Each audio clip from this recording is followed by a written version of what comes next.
বলিউডে এমন অনেক অভিনেত্রীরা রয়েছেন যারা একসময় রাতারাতি লাখ লাখ মানুষের হৃদয় কেড়ে নিয়েছেন। কাবিতো নজর মিলাও গানের মাধ্যমে মুহূর্তের দর্শকদের হৃদয় কেড়ে নেন। তিনি একমাত্র সুপার মডেল যিনি একজন ডাক্তার এবং মনোবিজ্ঞানীও। ক্যারিয়ার উজ্জ্বল হলেও তার ব্যক্তিগত জীবন ছিল চরম অসুখের। মিসেস ওয়ার্ল্ড খেতাবজয়ী প্রথম ভারতীয় মডেলের জীবন কাহিনী শুনলে চমকে উঠবেন।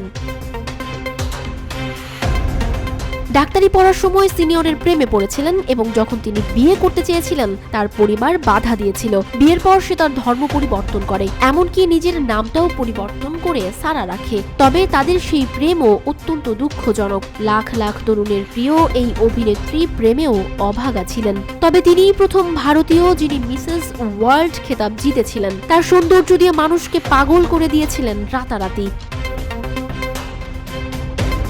তিনি হলেন বিখ্যাত অভিনেত্রী অদিতি গোবিত্রিকর, যিনি মহারাষ্ট্রের পানভেলে জন্মগ্রহণ করেছিলেন। পড়াশোনায় খুব ভালো ছিলেন।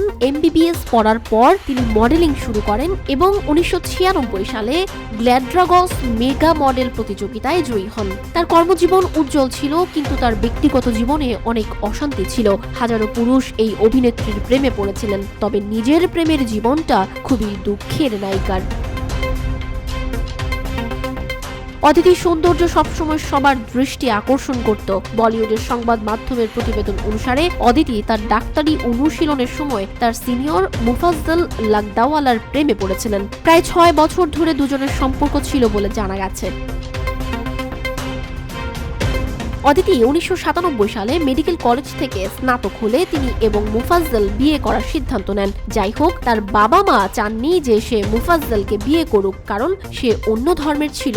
অদিতি এবং মুফাজ্জল তাদের বাবা মায়ের বিরুদ্ধে গিয়ে 1998 সালে বিয়ে করার সিদ্ধান্ত নেন। তারা নাগরিক ও মুসলিম আইনে বিয়ে করেন। মুফাজ্জলের সঙ্গে বিয়ের পর অদিতি ইসলাম ধর্ম গ্রহণ করেন এবং তার নাম পরিবর্তন করে সারা লাকদাওয়ালা রাখেন এবং পরে তারা এক মেয়ে ও এক ছেলের বাবা মা হন। ছেলের জন্মের পর থেকেই অদিতির দাম্পত্য জীবন ভেঙে পড়তে থাকে। মুফাজ্জলের ব্যস্ততা এবং অদিতির কাজের প্রতিশ্রুতির কারণে বিভিন্ন সমস্যা দেখা দিতে থাকে। দুজনের মধ্যে ডিভোর্সের খবর প্রকাশ্যে আসতে শুরু করে। তাদের বিচ্ছেদের গুজবের মধ্যে এটাও শোনা যাচ্ছিল যে মুফাজ্জল অস্ট্রেলিয়া চলে গেছে এবং অদিতি তার সন্তানদের নিয়ে তার মায়ের কাছে চলে গেছে। অদিতি এবং মুফাজ্জল 2008 সালে আলাদা হয়ে যান এবং অদিতি বাচ্চাদের নিজের কাছে রাখেন। বিতর্কের মধ্যে অদিতি নীরবতা বজায় রেখেছিলেন।